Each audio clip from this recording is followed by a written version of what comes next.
Good morning students, how are you? Fine. चलिए, तो मैं रामानंद कुलदीप, एसोसिएट प्रोफेसर दर्शन शास्त्र विषय, government college Ajmer, B part first year philosophy के विद्यार्थियों के लिए कल से आगे की चर्चा लेकर एक और वीडियो लेकर उपस्थित हुआ हूँ। तो मैं आपको ध्यान दिलाऊं कि कल हम हेगेल के दर्शन पर बात कर रहे थे और सिद्धांत का नाम था आत्मपूर्णतावाद। मित्रों, दोस्तों, मैंने ये कहा था कि नीति शास्त्र में मनुष्य के कर्मों के औचित्य के निर्धारण के लिए कुछ सिद्धांतों की स्थापना की जाती है कि मनुष्य के जीवन का लक्ष्य क्या है, मनुष्य जो कर्म करता है, मनुष्य का जो आचरण है वो कब उचित है, कब अनुचित है। तो मनुष्य के कर्म, आचरण और चरित्र के औचित्य के निर्धारण के लिए नीति शास्त्र में कुछ सिद्धांतों की स्थापना की जाती है और उन्हीं सिद्धांतों का हम यहाँ पर अध्ययन करते हैं। कल का मेरा वीडियो आप यदि देखेंगे तो उसमें मैंने बात की थी नीति शास्त्र की एक परिभाषा, जिसमें हमने कहा था नीति शास्त्र वह मानकीय अथवा आदर्शमूलक विज्ञान है जो समाज में रहने वाले सामान्य मनुष्यों के ऐच्छिक कर्मों का निष्पक्ष मूल्यांकन करने के लिए कुछ मापदंड प्रस्तुत करता है। तो हेगेल, ग्रीन और ब्रेडले, ये तीन प्रमुख दार्शनिकों ने जो मापदंड प्रस्तुत किया वो था आत्मपूर्णतावाद का। और हेगेल के दर्शन को पढ़ते हुए हमने समझने का प्रयास किया था कि हेगेल जो है वो मनुष्य के जीवन का लक्ष्य मानते हैं आत्मसिद्धि, और आत्मसिद्धि का अर्थ है बुद्धि के नियंत्रण में सभी प्रकार के प्रवृत्तियों का विकास करने का प्रयत्न करना। और हेगेल क्या मानते हैं? हेगेल का दर्शन अपन ने बात की थी कि उसकी तत्वमीमांसा पर आधारित है। और हेगेल की तत्वमीमांसा क्या थी? हेगेल ने अपने तत्वमीमांसा में ये कहा था कि संपूर्ण ब्रह्मांड में एक ही निरपेक्ष आध्यात्मिक चैतन्य तत्व की सत्ता व्याप्त है। एक ही निरपेक्ष चैतन्य, आध्यात्मिक तत्व, निरपेक्ष चैतन्य, और वो सृष्टि के हर तत्व में व्याप्त है। वही उसी की अभिव्यक्ति या संसार है। और जो चीज हमें कंकड़ पत्थर या अचेतन या जड़ के रूप में दिखाई देती है, हेगेल कहते हैं कि उसमें भी चेतना है, उसमें भी वो आध्यात्मिक तत्व अपनी चेतना की अभिव्यक्ति करता है। लेकिन यहाँ पर चैतन्य अविकसित अवस्था में है, कम विकसित अवस्था में है, और जो जो ये विकसित अवस्था में जाएगा हम उस निरपेक्ष आध्यात्मिक चैतन्य तत्व की प्राप्ति की ओर अग्रसर होंगे। तो विश्व में एक क्रमिक विकास है जो हमें दिखाई देता है, और इस क्रमिक विकास को, जैसे कि कुछ पुराने दार्शनिकों ने, जिसमें एक डार्विन का नाम आता है, जैविक विकास कहा था। हेगेल कहते हैं कि वह मूलतः जैविक विकास ना होकर आध्यात्मिक विकास है, जिसके अंतर्गत विश्व में एक निरपेक्ष चैतन्य तत्व है जो सृष्टि की हर वस्तु का आधार है। और मनुष्य चूंकि इस सृष्टि की सबसे विकसित अवस्था में है, इसलिए मनुष्य को बुद्धिमान, विवेकशील, चिंतनशील प्राणी माना जाता है। और इसीलिए आत्मसिद्धि उसके जीवन का लक्ष्य है। और आत्मसिद्धि का अर्थ है उसी एक परम तत्व की प्राप्ति। जो सबसे उच्चतर स्थिति में है वह है निरपेक्ष प्रत्यय। निर्जीव, पशु पक्षी, मनुष्यों में यह क्रमशः विकसित होती अवस्था में दिखाई देता है। मनुष्यों में इसका सर्वाधिक विकास है और मनुष्य के जीवन का एकमात्र लक्ष्य इसी की प्राप्ति है। और जब मनुष्य इस निरपेक्ष चैतन्य तत्व को प्राप्त कर लेगा, उसके बाद उसका जो आचरण होगा वो स्वतः ही शुभ होगा। फिर उसको हम अशुभ नहीं कहेंगे, क्योंकि वो उस निरपेक्ष चैतन्य तत्व के आधार पर संचालित है। उस निरपेक्ष चैतन्य तत्व को कैसे प्राप्त किया जाए, उस तक पहुंचने का, उसको समझने का क्या माध्यम है? तो यहाँ पर हमने कल बात की थी कि हेगेल ने अपने एक प्रसिद्ध सिद्धांत, एक पद्धति दी, जिसे कहा था हमने द्वंद्वात्मक प्रणाली, डायलेक्टिक मेथड।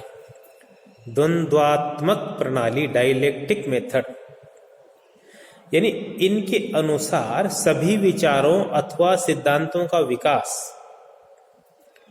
इसी प्रणाली से होता है। यानी जो जितने भी सिद्धांत हैं, विचार हैं, डायलेक्टिक मेथड से ही आगे बढ़ते हैं, विकास की स्थिति में प्राप्त करते हैं। क्या है ये द्वंद्वात्मक प्रणाली हेगेल की? तो इस प्रणाली के अनुसार प्रत्येक विचार या सिद्धांत के विकास की 3 अवस्थाएं होती हैं। अनिवार्य है वो अवस्थाएं। ध्यान से देखिएगा, कोई भी विचार या कोई भी सिद्धांत है, उसके विकास की 3 अवस्थाएं हैं, अनिवार्य अवस्थाएं हैं। प्रथम, जब विचार का प्रारंभ हम करते हैं, कोई भी विषय विचार सिद्धांत हो, उसका जब प्रारंभ हम करते हैं तो वो अपूर्ण होता है, आंशिक रूप से सत्य होता है, और उसमें निहित इस अपूर्णता को दूर करने के लिए हम इसमें पाई जाने वाली कमियों को निकालते हुए एक इसका विरोधी विचार अभिव्यक्त करते हैं, लेकिन वह भी अंततः ही सत्य होता, वह भी पूर्ण सत्य नहीं होता। तो एक विचार आया जो आंशिक रूप से सत्य है और उसमें अपूर्णता है, कुछ कमी है, उसकी कमी को दूर करने के लिए एक दूसरा विचार लेके आए, लेकिन वह भी आंशिक रूप से ही सत्य है। परंतु इन दोनों को मिलाने से, इन दोनों विचारों को मिलाने से, इन दोनों से श्रेष्ठ एक रिजल्ट के रूप में एक तीसरा विचार सार तत्व के रूप में, समन्वय के रूप में हमारे सामने आएगा, जो अपेक्षाकृत उन दोनों की तुलना में अधिक पूर्ण और अधिक विकसित होगा, सत्य के अधिक निकट होगा। तो जो प्रथम अवस्था थी जहां से हमने विचार की प्रक्रिया प्रारंभ की, वह पक्ष है, उसको पक्ष कहते हैं। और जब उसकी आंशिक सत्यता और अपूर्णता को पूर्ण करने के लिए हमने जो दूसरा विचार लेके आया, उसको हम प्रतिपक्ष कहते हैं। लेकिन चूंकि ये भी अपने आप में अपूर्ण है, और इन दोनों के मिलाने के बाद जो तीसरा रिजल्ट निकल के आता है वो समन्वय कहलाता है। ये है द्वंद्वात्मक प्रणाली। तो प्रत्येक विचार और सिद्धांत में इस प्रणाली का प्रयोग करते हुए हम क्रमशः धीरे धीरे अधिक विकसित, अधिक सत्यता की ओर पहुंचते हैं, ऐसा हेगेल का मानना है। और हेगेल ये कहता है कि यह जो प्रणाली है, द्वंद्वात्मक प्रणाली, ये दर्शन में ही नहीं बल्कि धर्म में, साहित्य में, कला में, इतिहास में, सभी में इसका उपयोग किया जा सकता है।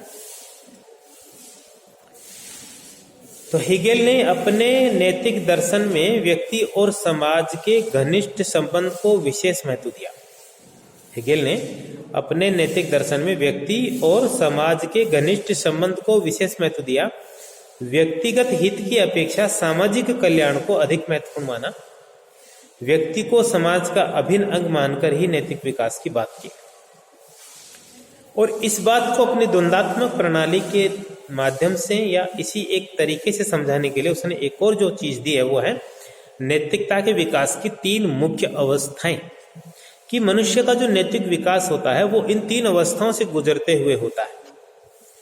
कौन सी वो 3 अवस्थाएं हैं? नंबर 1, कानूनी अधिकार और बाध्यता। ये पक्ष की स्थिति है, यानी नैतिकता की ये प्रथम अवस्था है जिसमें राज्य के कानून, सामाजिक नियम या ईश्वर के दंड के भय के कारण हम उचित कर्म करने पर बाध्य होते हैं। क्यों करना उचित कर्म और अनुचित कर्म नहीं करना? क्यों? राज्य का कानून का डर है, सामाजिक नियमों का डर है और ईश्वरीय विधान का डर है। यहां पर हम क्या देखते हैं कि ये 3 बाह्य बाध्यताओं के कारण मनुष्य नैतिक कर्म करने के लिए मजबूर होता है, बाध्य होता है।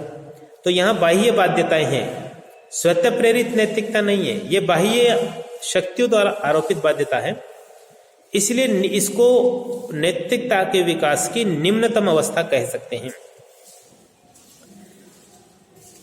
जो ईश्वरीय दंड और सामाजिक नियम और आदि जो कानून का भय बताया, इसको अनुचित नहीं कहा जा सकता, ये बुद्धि संगत है।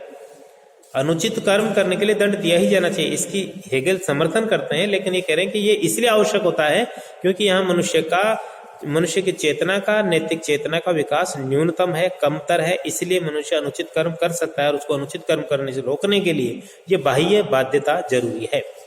लेकिन जब इस बाह्य बाध्यता के स्तर से थोड़ा ऊंचा उठते हैं, थोड़ा विकास करते हैं, तो फिर हम दूसरे अवस्था में पहुंचते हैं। उसको हेगेल ने नाम दिया अंतः प्रेरित नैतिकता। बुद्धि व विवेक शक्ति के विकास के कारण, बाह्य शक्ति के दंड के भय के कारण नहीं, वरन यहाँ पर नैतिक कर्म अंतः प्रेरणा से प्रेरित होकर किया जाता है। स्वतंत्र इच्छा से यह राज्य के नियमों का पालन किया जाता है। व्यक्ति अपने उत्तरदायित्वों को, अपने कर्तव्यों को भलीभांति समझता है, अतः अनुचित कर्म के लिए स्वयं दंड स्वीकार करने के लिए तैयार होता है। इसलिए यह अवस्था प्रथम अवस्था से उत्कृष्ट अवस्था है, परंतु चूंकि इस अवस्था में भी व्यक्तिगत हित और सामाजिक हित में संघर्ष संभव है, ऐसा हेगेल मानते हैं, तो इस संघर्ष की अवस्था होने के कारण, इस संभावना के कारण हेगेल ने इसको भी सर्वश्रेष्ठ अवस्था नहीं कहा। तो इस प्रथम पक्ष हो गया, दूसरा विपक्ष हो गया, तीसरा समन्वय की अवस्था आएगी। इसमें हेगेल ने व्यक्तिगत और सामाजिक हित के एकीकरण की बात की है। इस अवस्था में मनुष्य की बुद्धि और विवेक शक्ति का पर्याप्त विकास हो जाता है। अतः यहाँ आकर व्यक्ति स्वयं को समाज का अभिन्न अंग मानने लगता है, समाज से पूर्ण तादात्म्य स्थापित कर सामाजिक कल्याण में ही अपना वास्तविक हित अनुभव करता है। तो ये जो बुद्धि का उच्चतम स्तर आने पर व्यक्ति अपने आप को स्वयं स्वतः सामाजिक हित और कल्याण का अंग मानता है। यहाँ व्यक्तिगत हित और सामाजिक हित के संघर्ष समाप्त हो जाते हैं, इसलिए हेगेल ने इसको विकास की उच्चतम अवस्था कहा है। यहाँ व्यक्ति व्यक्तिगत हित को ध्यान में रखकर सामाजिक कल्याण नहीं करता, बल्कि उसको वो अपना एक कर्तव्य मानता है। ये नैतिक आदर्श की अवस्था है, यह अवस्था उच्चतम नैतिक आदर्श की अवस्था है। यहाँ आकर श्रेष्ठ वो जो निरपेक्ष चैतन्य तत्व था, उसकी सर्वोत्तम अभिव्यक्ति मनुष्य के अंदर होती है। इसलिए मनुष्य इस वक्त व्यक्ति में और समाज में कोई भेद महसूस नहीं करता, परंतु ये तभी संभव है जब मनुष्य की बुद्धि का, मनुष्य के चैतन्य का अधिकतम विकास हो जाए।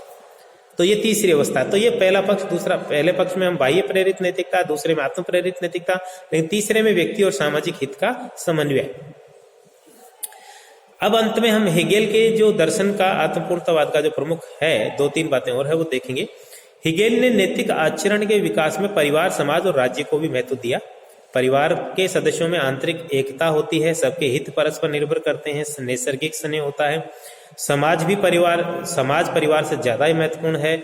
यह आंतरिक एकता नहीं, बाह्य एकता होती है। प्रशासन, कानून, न्याय प्रणाली, श्रम विभाजन, दंड विधान आदि के द्वारा निर्धारित, और राज्य इन दोनों से अधिक महत्वपूर्ण है, क्योंकि राज्य में ही व्यक्ति और परिवार और समाज सबके हितों का उचित ध्यान रखा जाता है।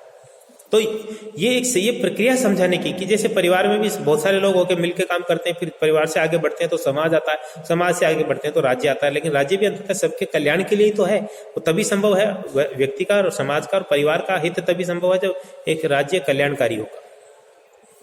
हेगेल ने अपनी बात को स्पष्ट करने के लिए 2 प्रमुख उक्तियां दी है, जीने के लिए मरो और व्यक्ति बनो। इन दोनों को समझ के आज की चर्चा अपन समाप्त करेंगे। तो जीने के लिए मरो अर्थात अपनी आत्मा की उन्नति और रक्षा के लिए शरीर का बलिदान करो। जीने किसका? जीना आत्मा का, और मरना किसका? शरीर का। तो आत्मा की उन्नति और रक्षा के लिए शरीर का बलिदान करने के लिए तैयार रहो। हेगेल कहते हैं कि विवेकपूर्ण जीवन व्यतीत करने के लिए अपनी पार्श्विक प्रवृत्तियों को बुद्धि के द्वारा नियंत्रित किया जाना चाहिए। इच्छाओं के पूर्ण दमन के स्थान पर बुद्धि के नियंत्रण में पूर्ति, ये एक बात है। और दूसरी बात, व्यक्ति बनो यानी मनुष्य को अपने पूर्ण एवं स्वतंत्र विकास के लिए सदैव प्रयत्नशील रहना चाहिए, और साथ ही दूसरों के स्वतंत्र व्यक्तित्व का सम्मान करना चाहिए। पूर्ण विकास के लिए अपनी शक्तियों का अधिकतम विकास का अधिकार है, परंतु इसका अर्थ ये नहीं कि दूसरों के विकास और स्वतंत्रता में बाधक बने। तो व्यक्ति को व्यक्ति के रूप में ही प्रयास करना चाहिए, अपना विकास करे लेकिन दूसरों के विकास में बाधा न बने। ये है व्यक्ति होने का अर्थ। तो ये 2 प्रमुख कथन है जो हेगेल ने दिए, जो उसके आत्मपूर्णतावाद के तार्किक संगति रखते हैं। चलिए आगे की चर्चा अपन कल आगे करेंगे। तब तक जय हिंद, जय भारत।